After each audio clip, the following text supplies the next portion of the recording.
Dreamer first. Tell me about Dreamer. Oh, well, when I saw the State of the Black Union, Dick Gregory really moved me and a lot of my friends. I show it to everybody that comes over the house, especially white folks, because they need to hear that, you know, so that they know more about all of us. Because what he said affects all of us. He said something that really hit home about this phenomena of chemtrails. And, you know, when I was a kid, I used to see these trails in the sky all the time. And say, oh, that's cool. A jet just went over.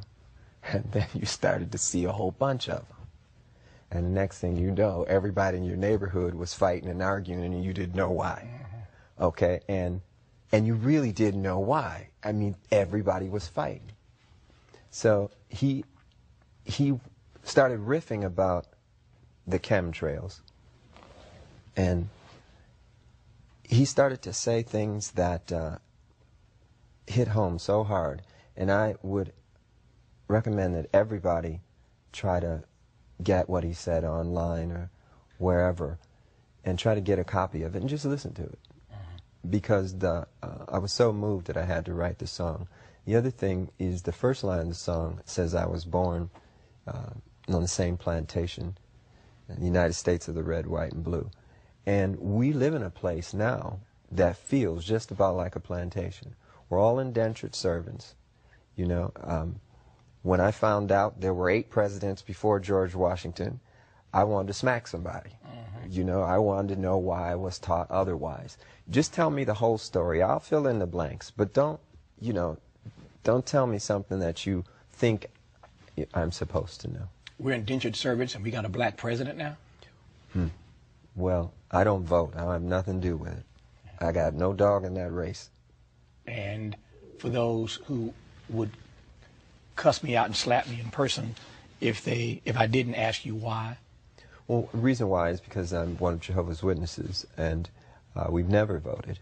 And that's not to say that I don't think Barack Obama, President Obama, is a very smart individual, and he seems like he means well.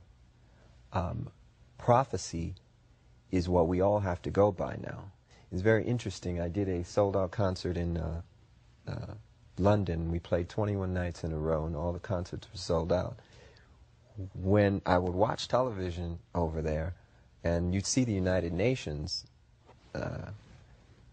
feed, the direct feed from the United Nations, you'd hear them talk a lot about religion. You'd hear the Bible mentioned constantly. This is not what we're used to in the United States. It's almost as though there's no need for God and no need for religion and justice in politics. So there's supposed to be a separation of church and state over here. We can't have a separation of state and morality, though. And, you know, songs like Dreamer and even Feel Good, it's the same thing. I got good news and bad news. The bad news first, since I like ending on good news. The bad news is I'm out of time for this show. The good news is I think that if I lean on my friendship, I might be able to get Prince to stick around for like another 12 minutes. And if you tune into this program tomorrow night, we can finish our conversation. It's never over, but we'll continue it, talking about these other 3 songs from the new CD, Lotus Flower, at lotusflower.com. You can get. I want to ask you about these other 3 songs tomorrow night, and then this fine artist who he referenced earlier, you can take fine any way you want to take it. This fine artist he referenced earlier in this conversation, Bria Valente. Oh, yes. Bria will join us tomorrow night as well. So now tomorrow you're night, talking. Yeah, now we're talking. Right. So tomorrow night, part 2 of our conversation with Prince, and Bria Valente with us tomorrow night as well. She's one of the 3 CDs in this new Lotus Flower package of 3 CDs. Prince, thank you for coming on. Thank you.